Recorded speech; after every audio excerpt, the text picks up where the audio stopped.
What is music?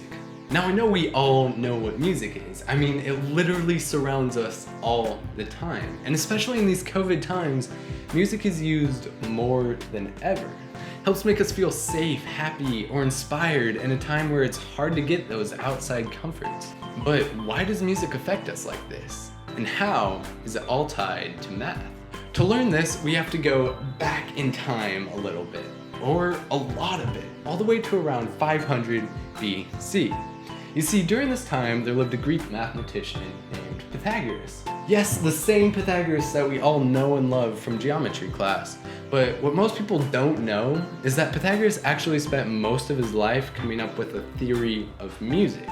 He was intrigued by how music worked and came up with our first mathematical theory of how it connects to our emotions the way it does. Pythagoras proposed that music is made up of proportionate ratios of notes. An octave sounds good to our ears because its frequency is a 2-to-1 ratio. Well, a half step has a 1.059 to 1 ratio, and that's why it sounds a lot worse than the octave. The simpler the ratio, the less tension it has. Now, tension and the release of tension is the definition of art. Our brains use tension as a language of emotion, and that's how music makes us feel the way we do. All your favorite songs, no matter what genre, are just complex arrays of frequency ratios telling you how to feel. And it's crazy because even though artists don't plan this math out in their heads, our brains intuitively know how to make music. But what if you did plan the math? What if you made music by mathematically matching every note by the ratios in between them? That sounds like a job for a computer.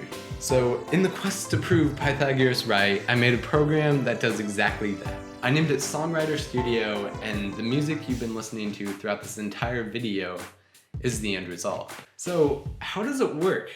The code first finds a simple chord progression that builds and releases tension in each measure. It then adds surrounding notes for depth. Then, it procedurally generates a wave for the melody, controlling when tension should be built or released using those ratios of notes.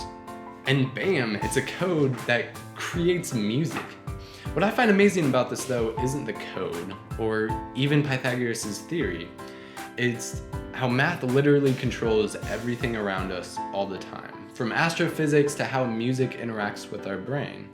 Pythagoras' math held up for thousands of years, through war and famine and everything leading up to this moment. It's my dream to create something that will be able to do the same. Thanks for watching.